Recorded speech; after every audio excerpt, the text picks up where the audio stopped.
enseñanza en las manos del Señor.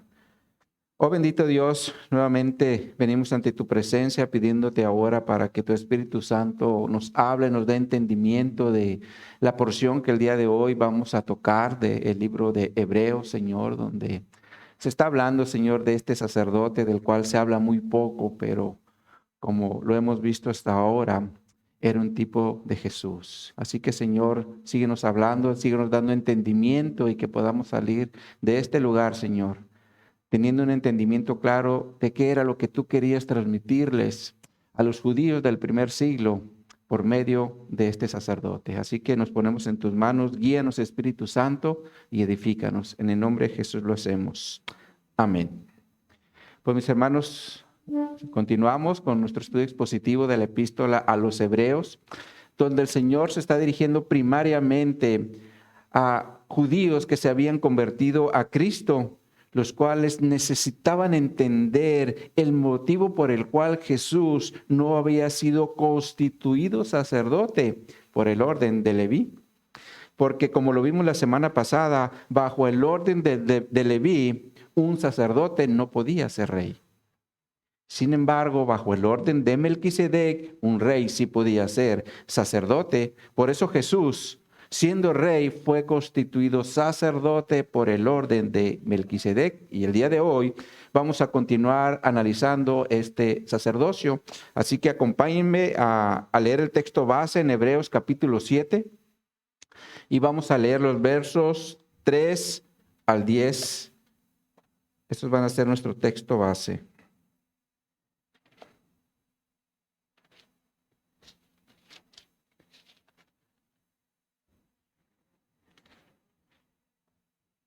Nos dice aquí la palabra de Dios, Hebreos 7:3, sin padre, sin madre, sin genealogía, que ni tiene principio de días ni fin de días, sino hecho semejante al Hijo de Dios, permanece sacerdote para siempre. Considerad, pues, cuán grande era este a quien aún Abraham, el patriarca, le dio diezmos del botín.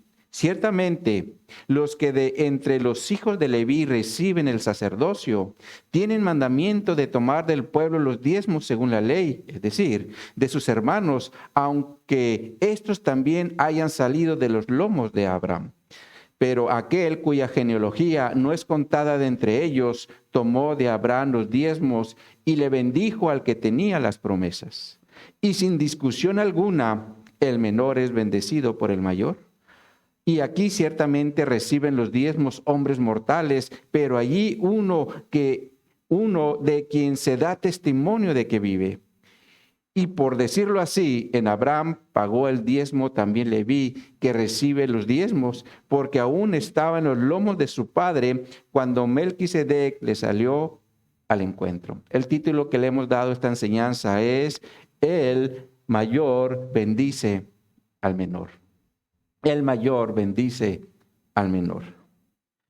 Ahora, la Escritura nos enseña que cuando Dios le dio instrucciones a Abraham de irse de su tierra, de sus parientes y de la casa de su padre, también le dio 4 promesas. Estas fueron ser bendecido, ser engrandecido, ser una nación grande y ser de bendición para todas las familias de la tierra, como lo menciona la Escritura en Génesis capítulo 12, versos 1 al 3. Veamos esa Escritura. Génesis 12, versos 1 al 3. De hecho, aquí en la Reina Valera tenemos un título que ya dice: Dios llama a Abraham.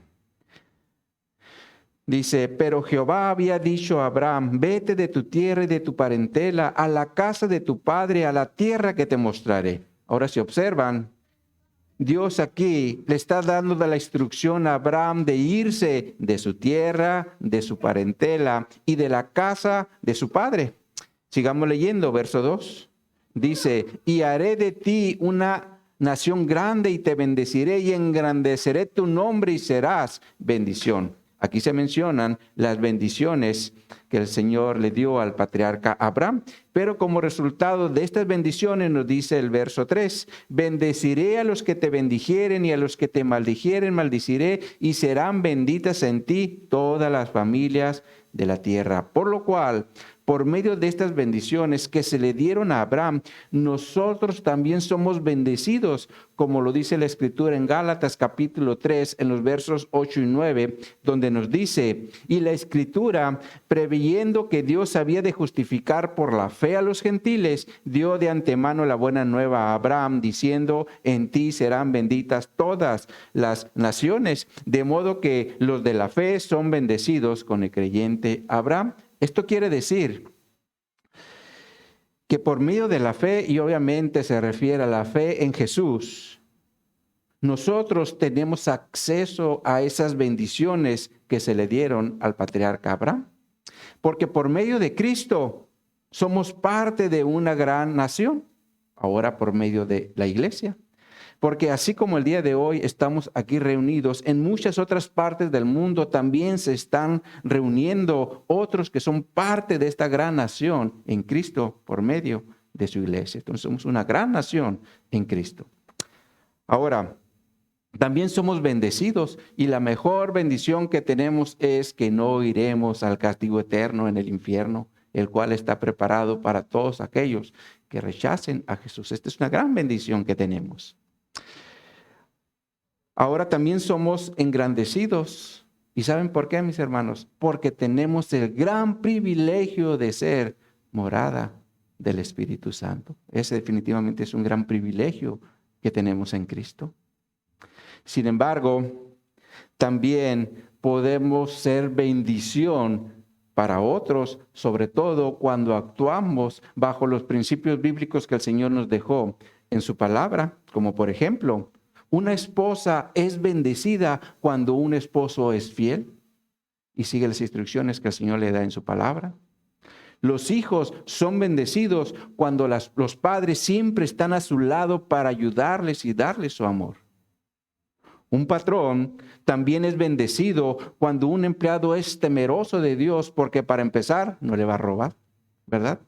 En ese sentido, un patrón es bendecido por un cristiano, alguien temeroso de Dios.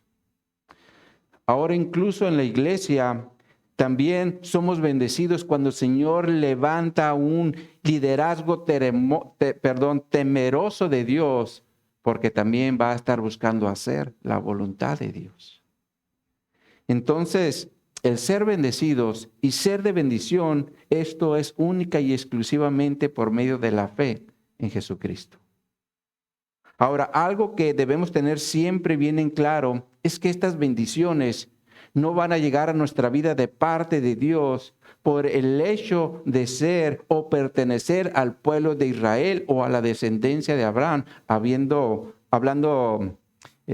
fisiológicamente, ¿verdad? Que seamos judíos, pues. Porque la Escritura nos enseña que solamente es por la fe en Romanos 1:17, donde nos dice, porque en el Evangelio la justicia de Dios se revela por fe, y para fe, como está escrito, mas el justo por la fe vivirá. Entonces es claro que es por fe y no por nacionalidad o descendencia, como algunos judíos en la actualidad lo siguen enseñando. Porque según ellos son el único pueblo de Dios formado por medio de Abraham. Y si un gentil quiere acercarse a ellos, sobre todo para saber de sus leyes y todas las instrucciones que el Señor les dio, ellos les llaman noajidas. ¿Habían escuchado ese término? Noajidas. Este término viene de Noé, de ahí viene noajidas, ¿verdad? Y según sus enseñanzas, el pacto que Dios hizo con Noé es el que debe gobernar la vida de los que no son judíos, porque la ley fue dada única y exclusivamente para el pueblo de Israel. Pero si analizamos el Nuevo Testamento, aprendemos que en Cristo ya no hay un solo pueblo, es decir, el pueblo de Israel, como dice la Escritura en Gálatas capítulo 3, versos 28 y 29, donde nos dice, ya no hay judío ni griego, No hay esclavo ni libre, no hay varón ni mujer, porque todos vosotros sois uno en Cristo Jesús. Y si vosotros sois de Cristo, ciertamente linaje de Abraham sois y herederos según la promesa. Entonces, por medio de Cristo somos linaje de Abraham y herederos de la promesa. Así que no es por parentesco o por descendencia, sino única y exclusivamente por medio de la fe en Cristo, la cual nos hace ser parte del pueblo de Dios y descendientes de Abraham, hablando espiritualmente, porque es por la fe.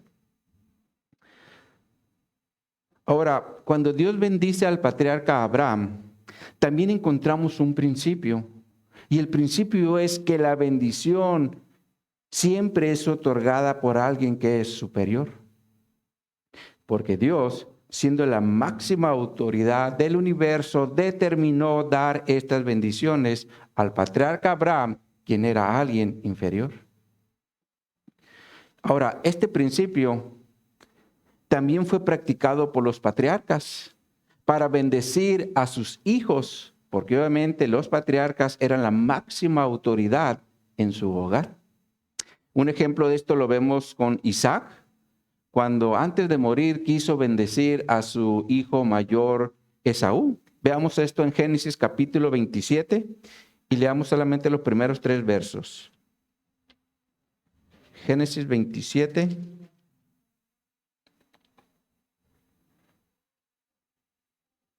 Versos 1 al 3 nos dice: Aconteció que cuando Isaac envejeció y sus ojos se oscurecieron quedando sin vista, llamó a Esaú, su hijo mayor, y le dijo: Hijo mío. Y él respondió: heme aquí. Y le dijo: he aquí, ya soy viejo, no sé el día de mi muerte. Toma pues ahora tus armas, tu aljaba y tu arco, sale al campo y tráeme caza, y hazme un guisado como a mí me gusta, y tráemelo, y comeré, para que yo, ¿qué dice que va a hacer? Te bendiga antes que muera. Aquí podemos ver cómo Isaac, quien era la máxima autoridad en su hogar, deseaba bendecir a su hijo Esaú. Pero si nosotros seguimos leyendo aquí la escritura, vamos a encontrar que la esposa de Isaac, llamada Rebeca, ella quería que su hijo consentido, Jacob, fuera el que recibiera esa bendición. Por lo tanto, planeó un engaño. Esto con la finalidad de que Jacob suplantara a su hermano Esaú. Y de hecho, el nombre de Jacob significa el que suplanta. Y realmente eso fue lo que él hizo. Porque con engaño se presentó ante su padre y suplantó a su hermano Esaú, y por lo tanto Jacob fue el que recibió la bendición de la máxima autoridad de la familia. Ahora, cuando Jacob tuvo la oportunidad de ser bendecido directamente por Dios, no la desaprovechó. Veamos esto en Génesis capítulo 32. Ahí avancen al capítulo 32. Y leamos a partir del verso 22. Génesis 32, verso 22, en adelante nos dice: y se levantó aquella noche y tomó a sus 2 mujeres, está hablando de Jacob, y sus 2 siervas y sus 11 hijos, y pasó al lado de Jaboc. Los tomó pues e hizo pasar el arroyo a ellos y a todo lo que tenía. Así quedó Jacob solo y luchó con él un varón hasta que rayaba el alma. Y cuando el varón vio que no podía con él, tocó el sitio del encaje de su muslo y se descoyuntó el muslo de Jacob mientras con él luchaba. Ahora, ¿quién era este varón con el cual Jacob estaba luchando? El contexto nos da la respuesta y nos dice que era Dios haciendo acto de presencia por medio de una teofanía. Sí, es una aparición en representación de Dios, o una aparición de Dios más bien. Sigamos leyendo para comprobar esto. Dice el verso 26, y dijo: déjame, o sea, aquí está hablando Dios, porque raya el alba. Y Jacob le respondió: no te dejaré. Y luego, ¿qué le dice Jacob? Si no me bendices. Esto nos enseña que Jacob quería ser bendecido directamente por Dios, porque la bendición que había recibido anteriormente la había recibido de una forma incorrecta, porque había suplantado a su hermano Esaú. Pero veamos ahora lo que le dice Dios en el verso 27. Dice, y el varón le dijo, ¿cuál es tu nombre? Y él respondió, Jacob. Y el varón le dijo, no se dirá más tu nombre Jacob, sino Israel, porque has luchado, ¿con quién dice? Con Dios y con los hombres has vencido. Entonces Jacob le preguntó y dijo, declárame ahora tu nombre. Y el varón respondió, ¿por qué me preguntas por mi nombre? Y lo bendijo allí y llamó Jacob el nombre de aquel lugar Peniel, porque dijo, vi a Dios cara a cara y fue librada mi alma. Por lo cual Jacob entendió que había luchado con Dios. Pero el punto aquí es que la bendición llegó a la vida de Jacob por medio de alguien que era superior a él. Y esto es por Dios mismo, ¿verdad? Ahora, el principio de bendecir también fue utilizado por los reyes y por los sacerdotes. Y en el caso de los reyes, tenemos el ejemplo de David en 2 Samuel 6:18, donde nos dice, y cuando David había acabado de ofrecer los holocaustos y ofrenda de paz, bendijo al pueblo en el nombre de Jehová de los ejércitos. Aquí David, siendo rey, está bendiciendo al pueblo. Sin embargo, lo hizo en el nombre de Jehová de los ejércitos, porque es la máxima autoridad en esta tierra, lo cual también nos da un segundo principio. Y esto es que cuando los hombres bendicen a los hombres, lo hacen por medio de Dios, porque a final de cuentas es nuestra máxima autoridad. Por eso Dios bendice al pueblo en el nombre de Dios. Ahora, en el caso de los sacerdotes, tenemos la bendición sacerdotal que se menciona en Números capítulo 6, verso 22 al 27. Vean ahora esa escritura. Número 6.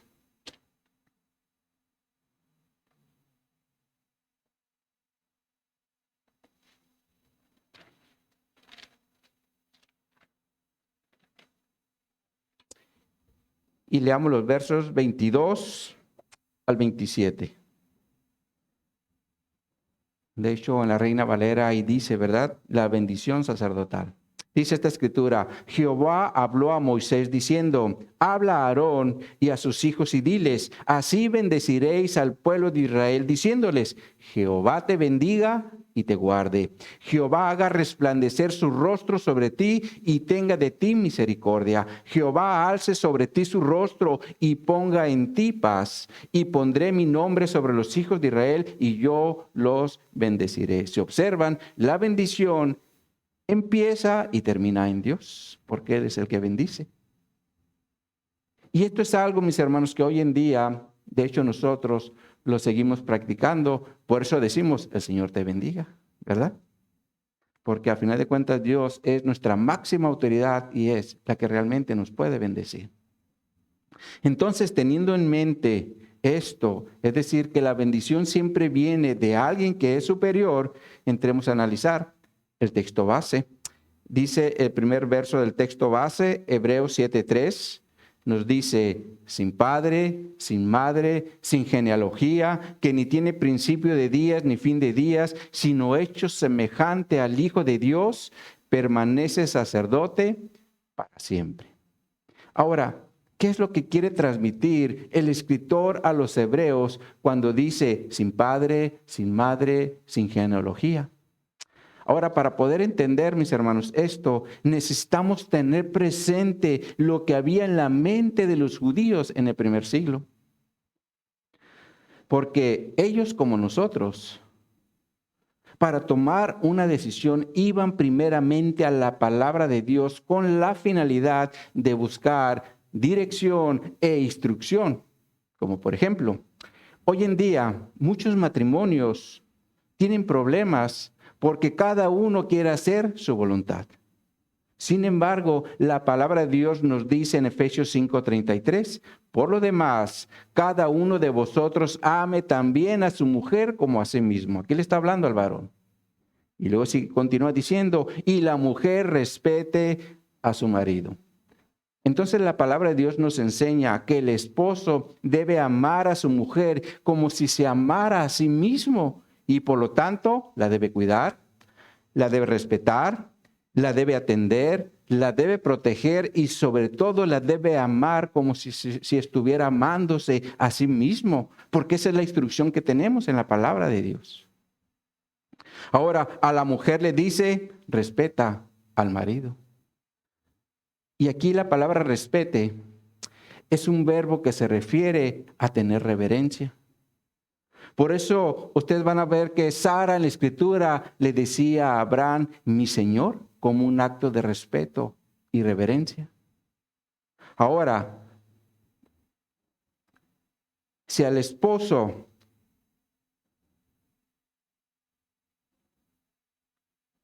ok.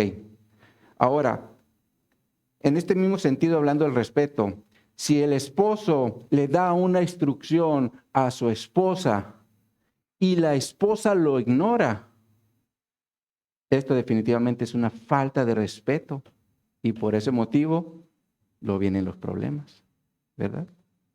Entonces, si no queremos tener problemas en nuestro matrimonio, solamente hagamos lo que nos dice la palabra de Dios que debemos de hacer. El esposo amar a su esposa como a sí mismo y la mujer respetar al marido. Ahora, en relación a los hijos, la palabra de Dios también nos habla que debemos darle corrección. En Proverbios 13:24, donde nos dice, el que detiene el castigo a su hijo aborrece, mas el que lo ama desde temprano lo corrige. Esto quiere decir que si amamos a nuestros hijos, aunque nos duela, vamos a tener que darles castigo, o disciplinarlos. Y obviamente esto es cuando ellos se comporten mal. Porque esa es la instrucción que el Señor nos dejó en su palabra. Disciplinen desde pequeños a sus niños. Ahora, ¿por qué creen que van a necesitar disciplina? Porque muchos niños desde temprano, si no es que todos, son bien tremendos, ¿verdad? Pero el punto que aquí yo quiero tratar de tocar es que la palabra de Dios siempre va a ser nuestra guía y dirección para saber cómo hacer las cosas.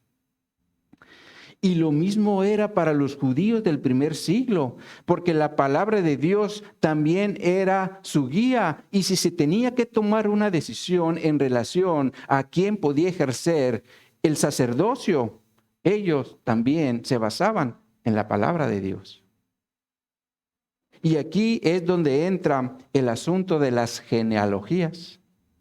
Porque nadie, absolutamente nadie, podía ser sacerdote si no pertenecía a la genealogía de Aarón.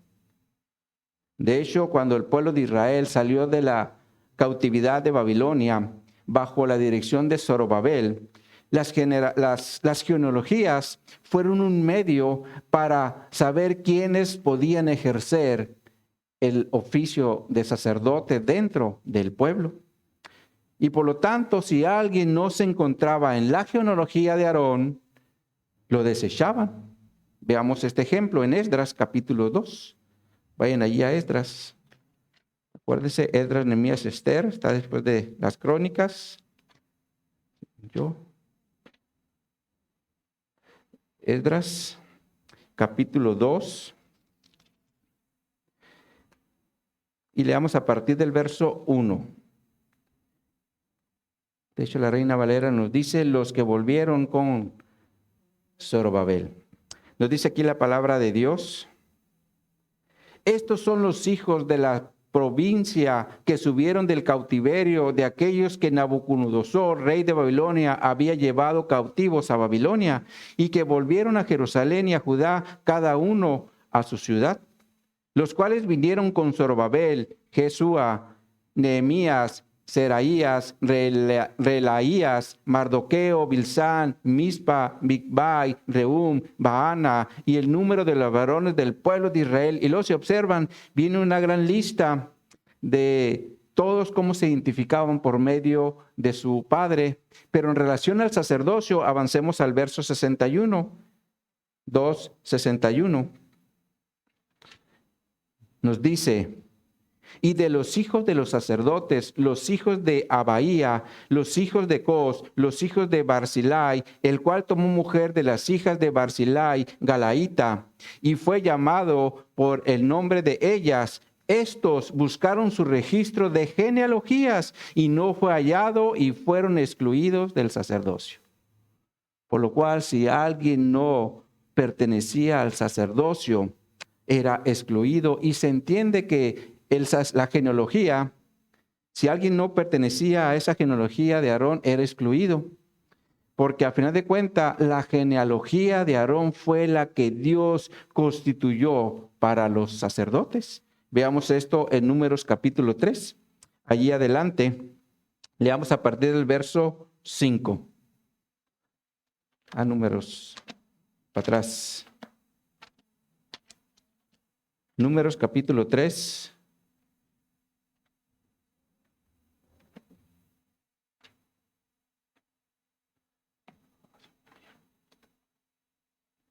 Nos dice 3:5.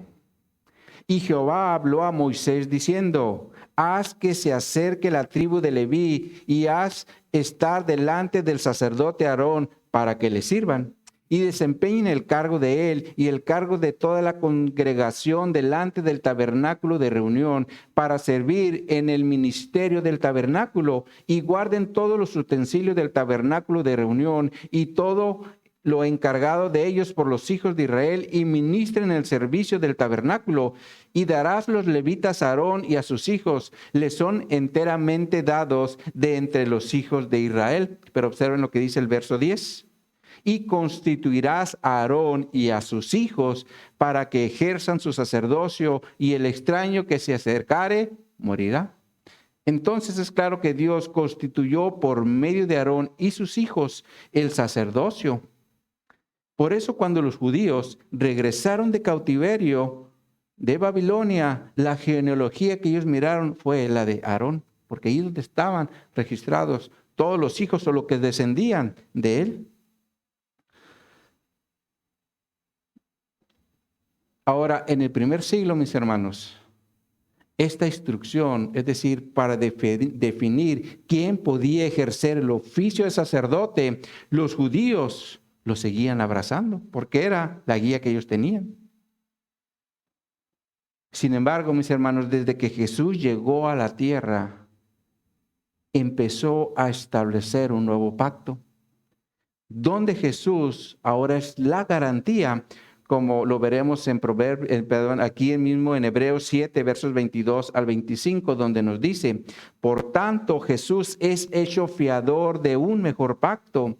Y los otros sacerdotes llegaron a ser muchos debido a que por la muerte no podían continuar. Mas este, por cuanto permanece para siempre, tiene un sacerdocio inmutable, por lo cual puede también salvar perpetuamente a los que por él se acercan a Dios, viviendo siempre para interceder por ellos. Entonces Dios, por medio de Jesús, o siendo Dios encarnado, viene y establece un nuevo sacerdote.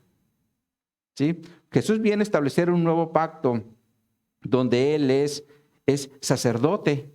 Sin embargo, en este sacerdocio que está estableciendo Jesús, la genealogía no era importante, como lo era en el Antiguo Testamento.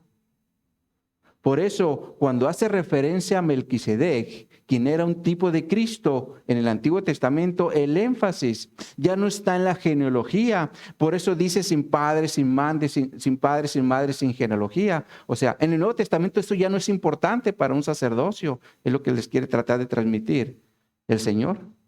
Y obviamente, pues ellos miraban la Escritura. No, ¿cómo no? Tú aquí lo estableciste. Pero Jesús viene a establecer un nuevo sacerdocio. Y seguramente esto para los judíos del primer siglo era algo que pues siempre hacían, ¿verdad?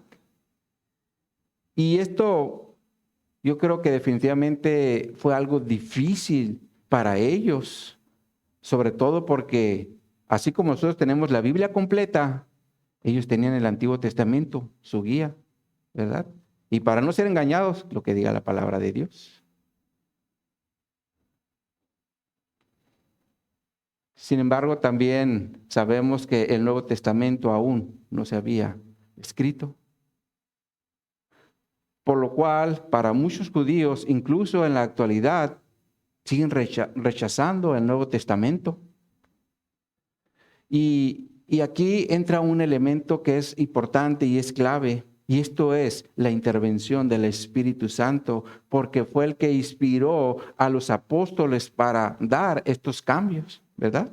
Por eso Pedro dijo en 2 de Pedro 1, versos 19 al 21, dice, tenemos también la palabra profética más segura, a la cual hacéis bien en estar atentos como una antorcha que alumbra un lugar oscuro hasta que el día esclarezca y el lucero de la mañana salga en vuestros corazones, entendiendo primero esto, que ninguna profecía de la Escritura es de interpretación privada, porque nunca la profecía fue traída por voluntad humana, sino que los santos hombres de Dios hablaron siendo inspirados por el Espíritu Santo. Entonces todos estos cambios vinieron directamente de parte de Dios a través del Espíritu Santo.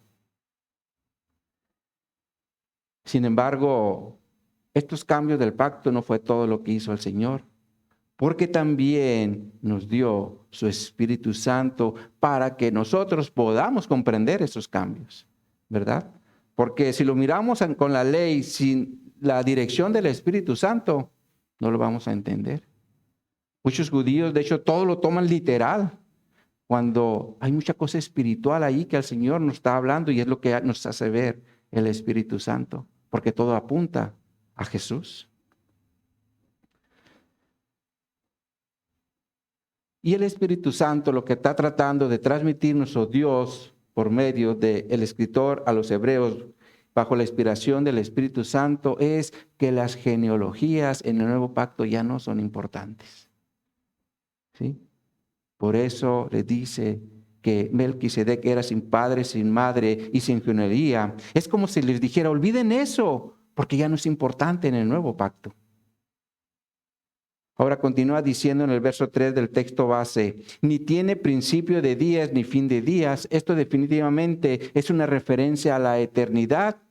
Y esto nos sigue hablando de una tipología de Cristo, porque Cristo es eterno y por lo tanto su sacerdocio también lo es. Porque está hablando de Melquisedec y de ahí vino el sacerdocio de Cristo.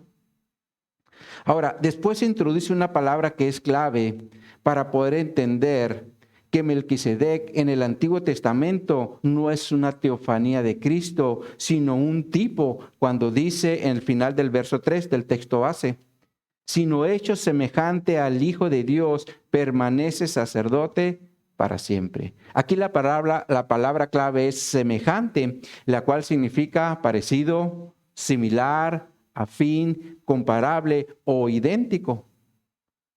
Pero el verbo se refiere a ser como. Un ejemplo de esto lo vemos en el Salmo 102, cuando está hablando el salmista de un tiempo de angustia, y él se compara con un animal. Dice el Salmo 102, verso 6. Soy semejante al pelícano del desierto, soy como el búho de las soledades. Velo y soy como el pájaro solitario sobre el tejado. Esto nos habla de animales que viven solos. Y así se sentía el salmista, por eso dice que era semejante a ellos. Por lo cual la palabra semejante se refiere a algo que es parecido. Y en este sentido, Melquisedec es parecido a Jesús, el Hijo de Dios. Lo cual nos sigue hablando y afirmando de que Melquisedec era un tipo de Cristo en el Antiguo Testamento. Ahora, continúa diciendo el verso 4 del texto base. Considerad pues cuán grande era este, a quien aún Abraham, el patriarca, dio diezmos del botín. Si ustedes observan, el verso 4 inicia con la palabra considerad. Y esta palabra, mis hermanos, es presentada con un verbo presente y activo, lo que significa que es algo que debemos estar haciendo constantemente. Y como la palabra considerad en griego significa mirar, ver, observar o entender, El escritor a los hebreos nos está diciendo, aprendan por medio de lo que están viendo. Ahora, un ejemplo, esto lo vemos con Noé en Génesis capítulo 8, Génesis capítulo 8, versos 6 al 8, vean esa escritura. Regresemos allá a Génesis 8.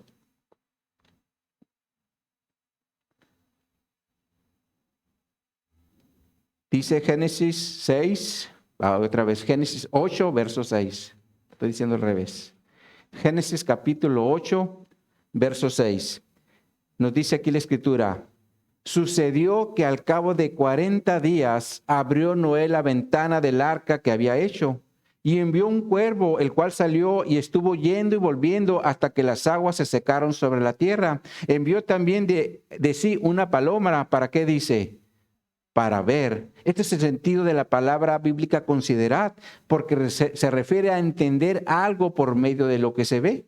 Ahora, ¿qué fue lo que Noé vio? Continúa diciendo, si las aguas se habían retirado de sobre la faz de la tierra, por lo cual Noé pudo entender por medio de lo que vio que las aguas aún estaban sobre la faz de la tierra, ¿verdad? Porque como miró que regresó, dijo, no, pues lo entendió, ¿verdad?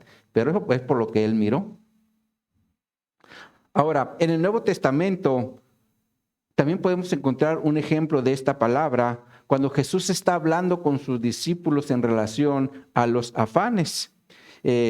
Allí en Lucas capítulo 12, versos 22 al 24. Vean esa escritura. Lucas capítulo 12.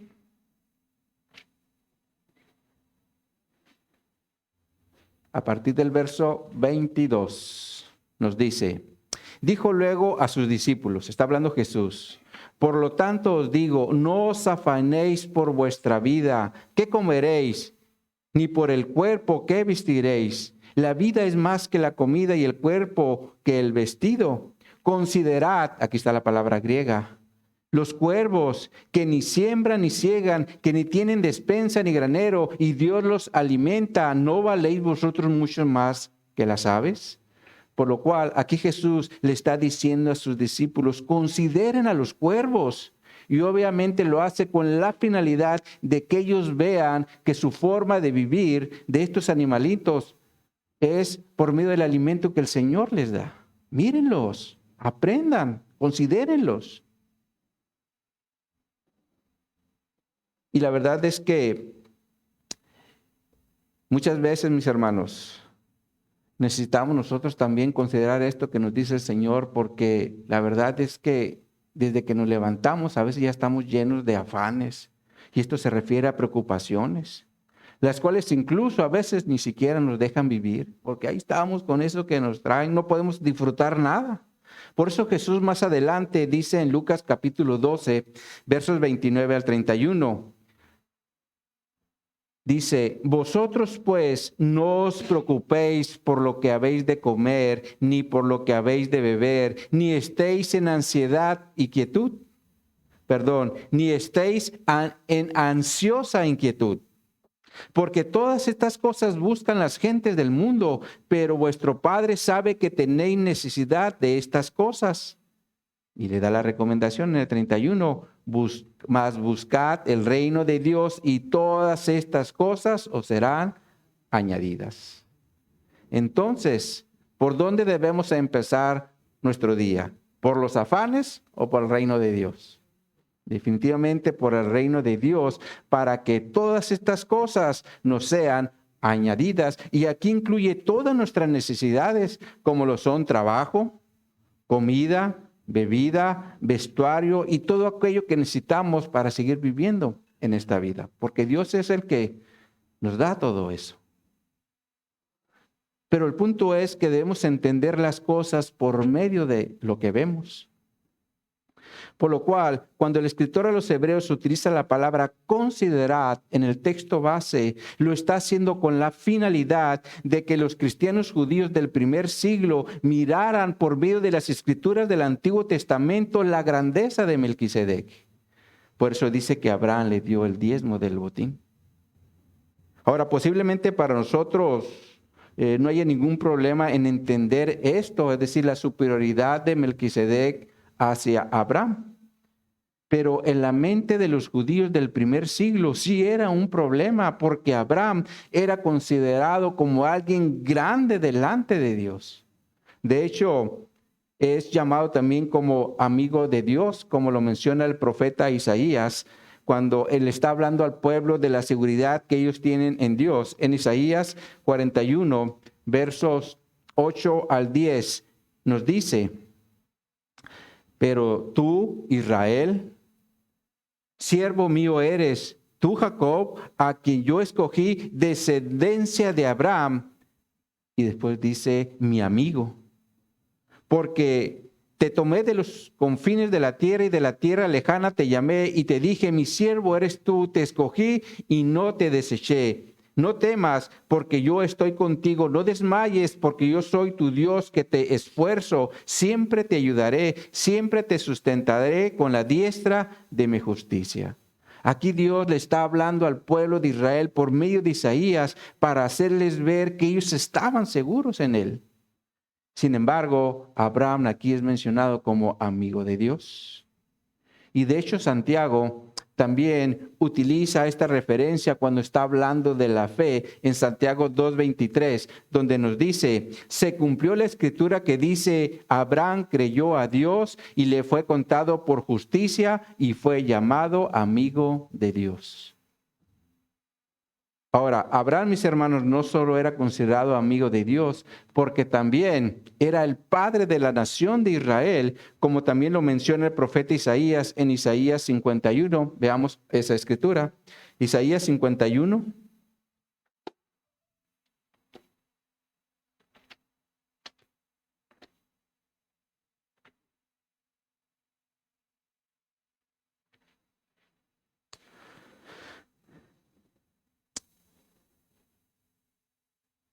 Dice a partir del verso 1. Isaías 51, 1. Oídme, los que seguís la justicia, los que buscáis a Jehová, mirad la piedra de donde fuisteis cortados y el hueco de la cantera de donde fuisteis arrancados. Mirad a Abraham, y luego que dice, vuestro padre, y a Sara que os dio a luz, porque cuando no era más que uno, solo lo llamé y lo bendije y lo multipliqué. Aquí Abraham es mencionado como padre de la nación de Israel y por lo tanto para los israelitas del primer siglo Abraham era alguien muy importante. Sin embargo, Dios por medio del escritor a los hebreos le dice que Melquisedec es más grande que Abraham.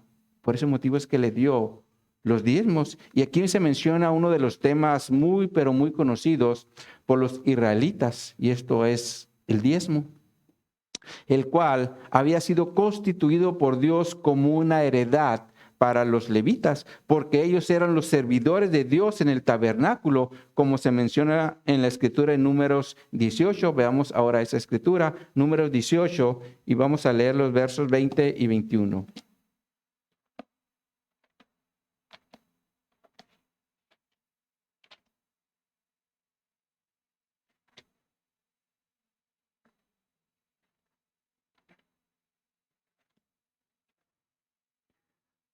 Números 18.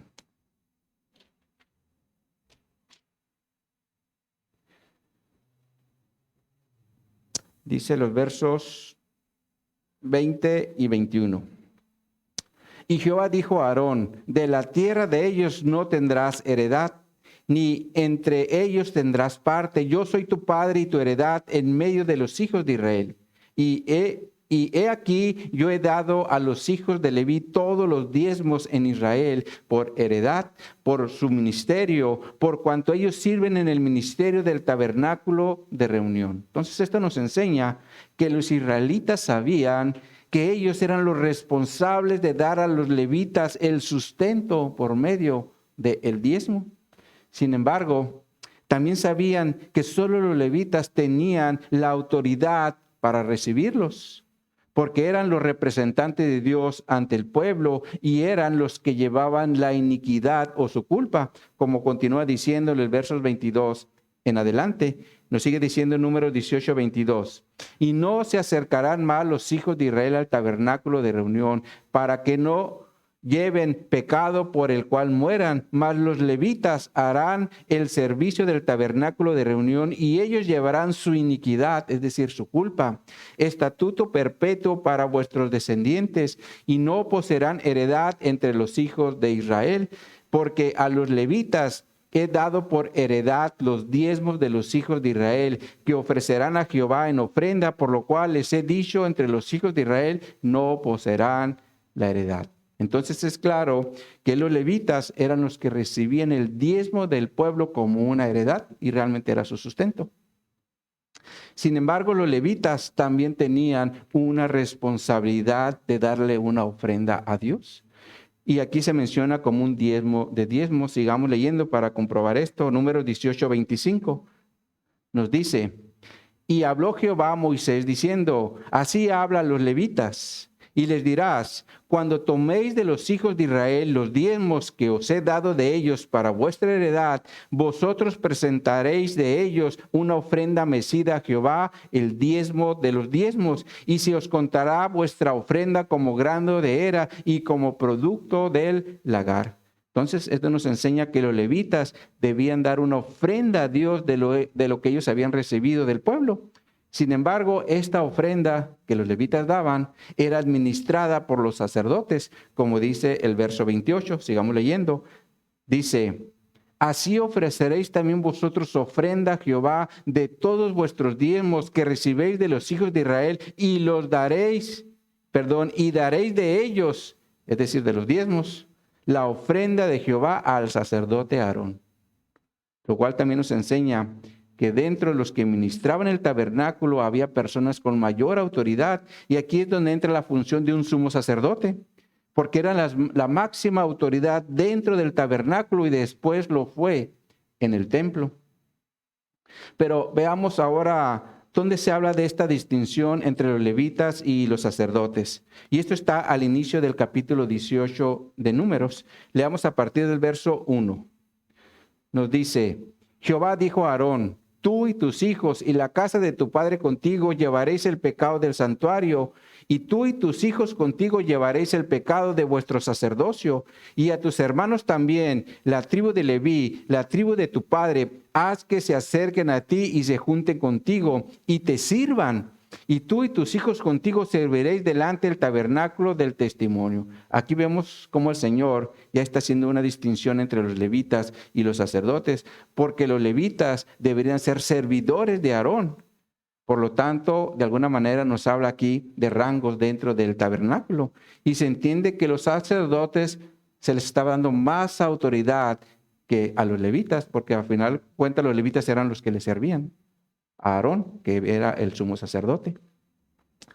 Sin embargo, los levitas, también aquí nos dice que deberían ser de la tribu de Leví. Dice el verso 3, y guardarán, es decir, los levitas, lo que tú ordenes, es decir, lo que ordene Aarón.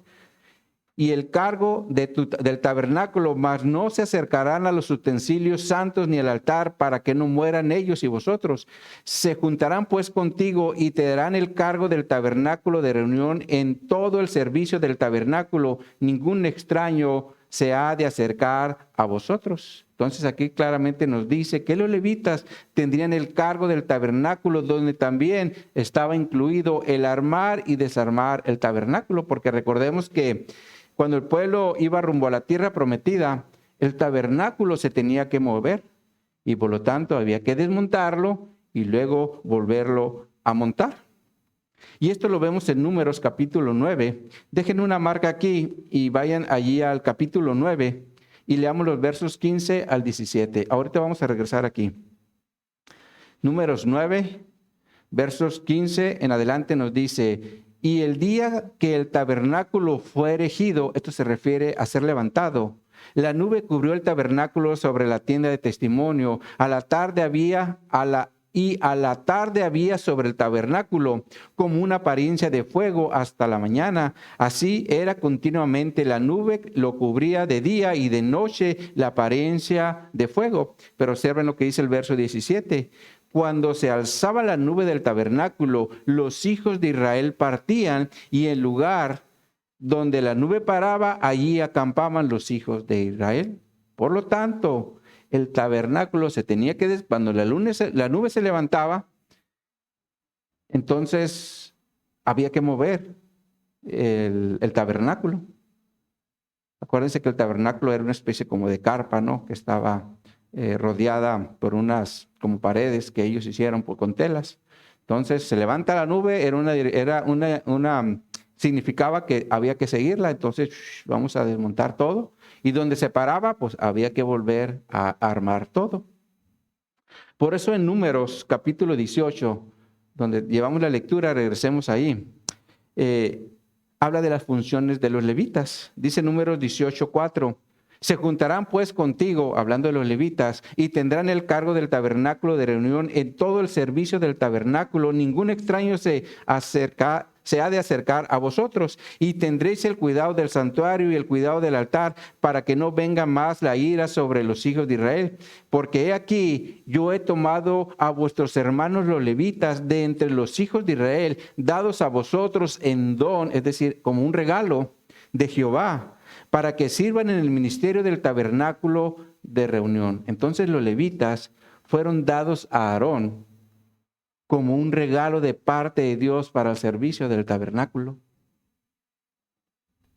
Ahora la palabra sirvan aquí se refiere a un administrador, y la administración era necesaria cada vez que el tabernáculo se movía.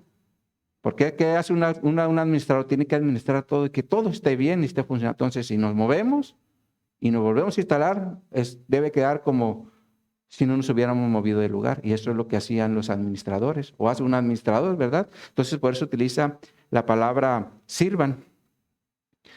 Entonces, los levitas eran los administradores del tabernáculo, pero veamos ahora las funciones de los sacerdotes. Está en el verso 7, dice Números 18:7. Mas tú y tus hijos contigo guardaréis vuestro sacerdocio en todo lo relacionado al altar y del velo adentro, y ministraréis. Yo os he dado en don, es decir, también como un regalo, el servicio de vuestro sacerdocio, y el extraño que se acercare morirá. Por lo cual, la administración que tenían los sacerdotes era en el altar y dentro del velo, donde los levitas no podían entrar. Por eso utiliza la palabra extraño, la cual en hebreo es zar, y esta palabra se refiere a una persona que no es sacerdote, o era una persona que no estaba autorizada. Por eso la Nueva Traducción Viviente traduce este verso 7 de la siguiente forma. Dice Número 18:7 en esta traducción: pero tú y tus hijos, los sacerdotes, deben llevar a cabo personalmente todos los rituales sacerdotales relacionados con el altar y con todo lo que está detrás de la cortina interior.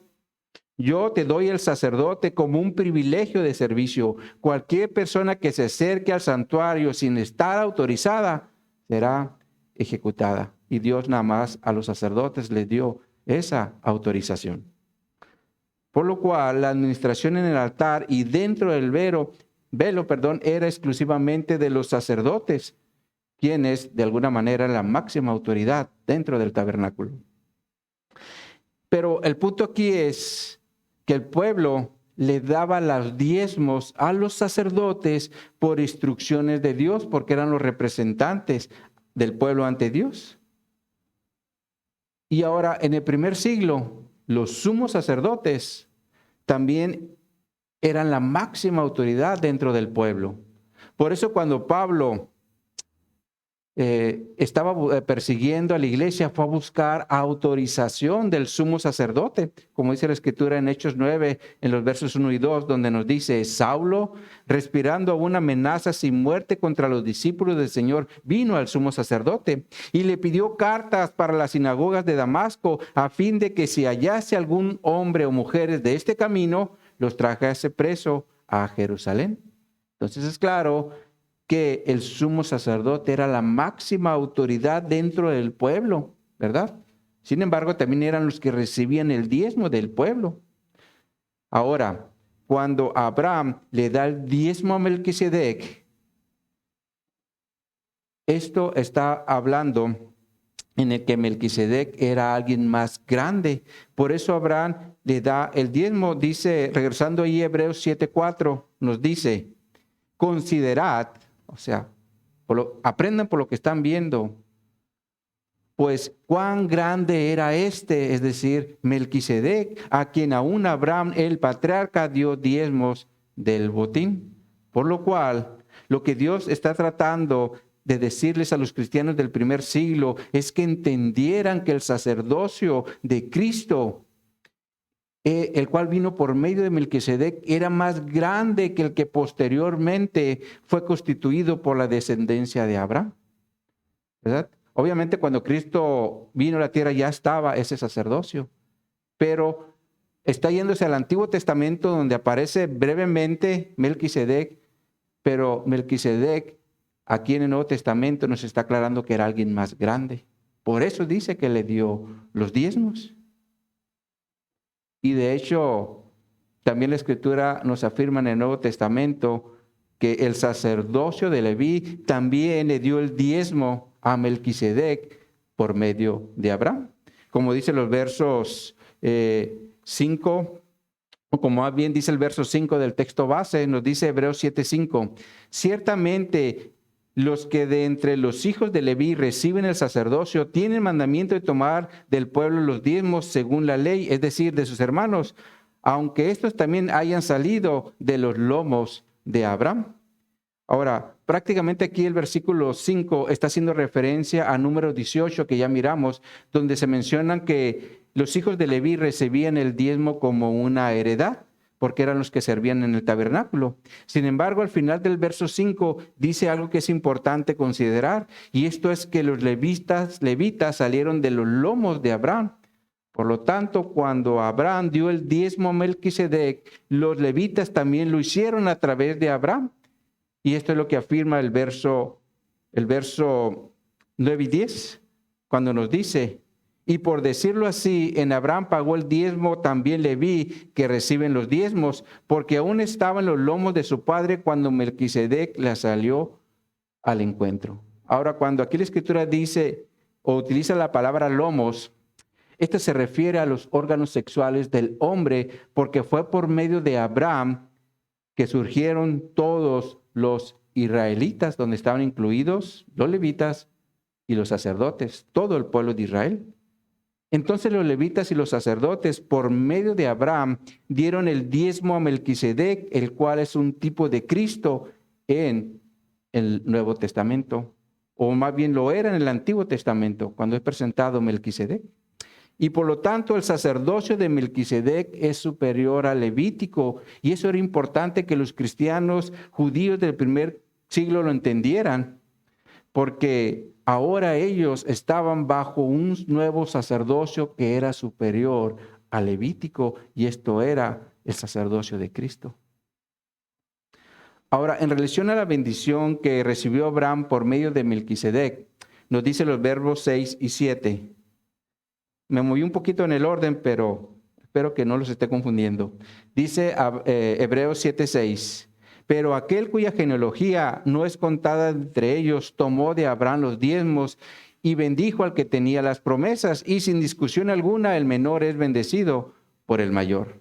Ahora, cuando dice aquel cuya genealogía no es contada entre ellos, se refiere a que Melquisedec no tenía nada que ver con la genealogía de Abraham ni con su descendencia. Sin embargo, nos dice que Melquisedec bendijo al que tenía las promesas, es decir, a Abraham. Sin embargo, lo hace bajo el principio donde el mayor bendice al menor, como dice el verso 7. Y ahora, como ya lo mencionamos, cuando hay una bendición de un hombre a otro hombre, se tiene que hacer por alguien que es superior al hombre que está dando la bendición. Y eso es lo que hizo Melquisedec. Como se menciona en Génesis capítulo 14, veamos de nuevo esa escritura. Génesis 14, 19. Vayan ahí. Vamos a leer solamente los versos 19 y 20. Dice, Génesis 14, 19. Y le bendijo diciendo, está hablando Melquisedec, bendito sea Abraham del Dios Altísimo, creador de los cielos y de la tierra, y bendito sea el Dios Altísimo que entregó a tus enemigos en tu mano y le dio a Abraham los diezmos de todo. Ahora, si observan, la bendición de Melquisedec la efectuó invocando al creador de los cielos y de la tierra, porque era la máxima, o porque era en ese momento y ahora sigue siendo la máxima autoridad de esta tierra. Y también le dice que fue el que le dio la victoria para que pudiera liberar a su sobrino Lut. Entonces, cuando Melquisedec bendice a Abraham, lo hace invocando a la máxima autoridad, es decir, a Dios. Sin embargo, también podemos observar que Melquisedec hizo dos cosas que hacían los sacerdotes en el primer siglo. Y esto es recibir el diezmo y bendecir en el nombre de Dios. Ahora, lo interesante de esto es que estos dos conceptos de recibir el diezmo y bendecir no habían sido establecidos por Dios, fueron establecidos muchos años posteriormente.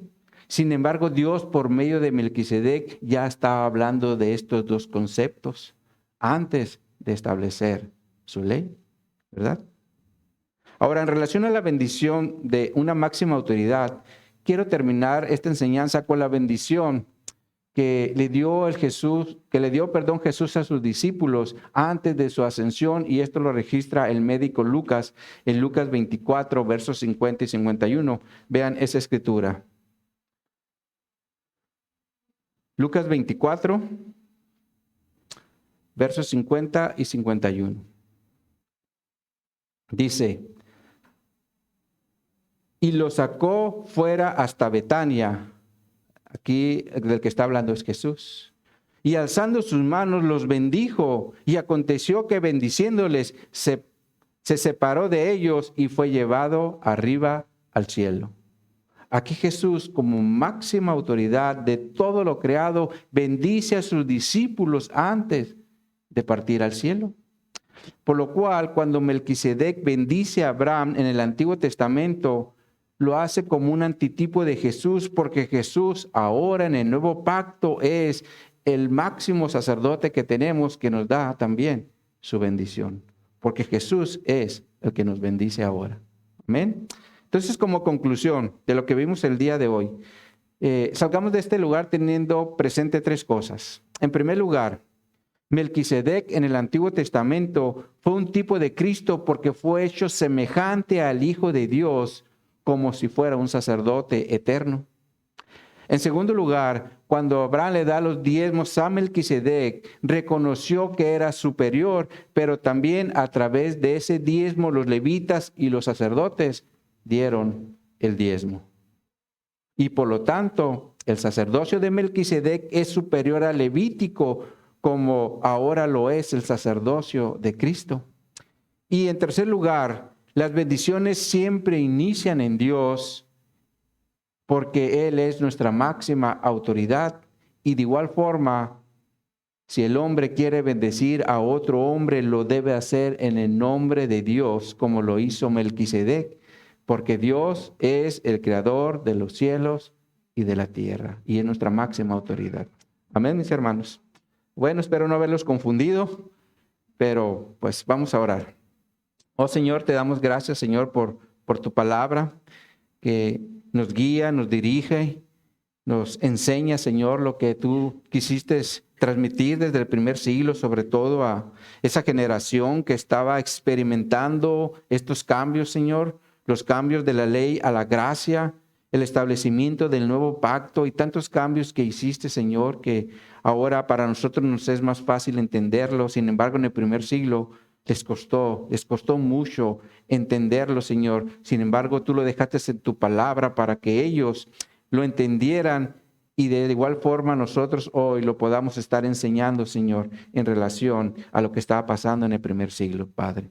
Así que yo te doy gracias por tu palabra y te pido que nos sigas dando entendimiento para poder comprender estos conceptos, Señor, que son muy del contexto judío, Señor, pero que tienen una aplicación en nosotros el día de hoy, porque así como Cristo fue declarado sacerdote en el primer siglo, también hoy lo es y es nuestro sumo sacerdote, Señor. Así que gracias, Señor, por tu palabra y gracias porque tú siempre nos ayudas y nos diriges. En el nombre de Jesús te lo agradecemos para tu gloria y para tu honra. Amén y amén.